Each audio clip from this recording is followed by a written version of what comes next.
Wing Testers.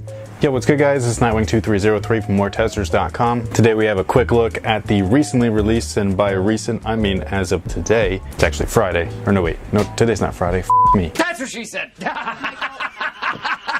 But these dropped today. This is the Nike Griffey Air Max 1 or something like that. They got a weird ass name. It's the Nike Air Griffey Max 1. I always thought that that name didn't sound right. It should be the Nike Air Max Griffey 1. You know what I'm saying?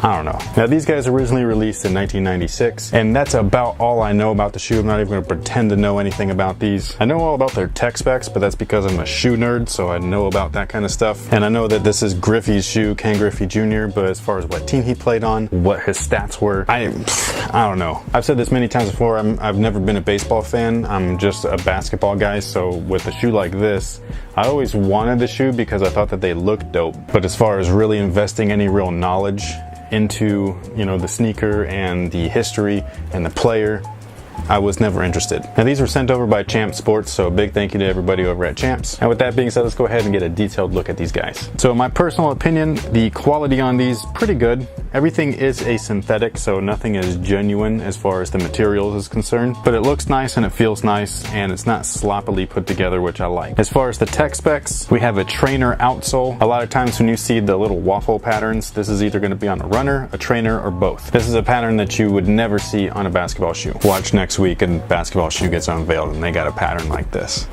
It would be my luck. Along with that, we have a polyurethane midsole with an Air Max unit in the heel, along with an Air Max unit in the forefoot. An interesting fact about these is that they were released in 1996, which is right around the same time when these guys released, and the tech is crazy different. And what I mean by that is that the polyurethane was basically being outdated as of then, and they were moving into the Phylon or foam era. Polyurethane is a foam, but it's very dense and super hard. That's what she said. But the Phylon foam is much more forgiving, much more lightweight, and they were a breeze to wear. And at the time, Jordan Brand was so far ahead of the game that they even put Phylon on the Air Jordan 10, which came out in 1994, which was before these guys right here. Which means that the Air Jordan 11 came out the 95-96 season, and I think in 96-97 it was the Air Jordan 12. Again, tech spec wise, just blew these out of the water.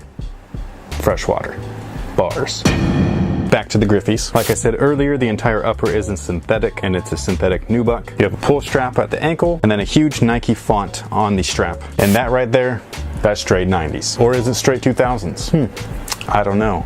I'm sure you'll let me know, right? What I mean by that though is that the styling of this, straight 90s. These did drop in the 90s, I just said it earlier, 1996. It was a fucking joke. Sarcasm is a lost art form. And that pretty much takes care of the tech specs on these guys. Pretty simple, pretty straightforward. Obviously the pair that Griffey would wear had cleats on it, and these are more of a trainer. Because nobody's gonna walk around in cleats casually, you know what I'm saying? Actually you do when you're 7 years old and you just get out of soccer practice, but I mean, you're 7. The insole says 24 Forever with the Swingman logo, and the heel is probably my favorite part as it features all the colors all together. By your powers combined, I am Captain Planet! Go Planet! Now these guys, in my opinion, they fit a little bit snug. This is a size 9, and when I tried them on, I wish they were size 9.5. But I will say that when I did try them on, I thought they looked pretty damn fresh on feet. And that pretty much takes care of it, so thank you guys for watching. Thanks for all your support. If you're interested in these guys, I will leave a direct link in the description box below. Make sure you let me know what you guys think about these in the comments section, and until next time guys,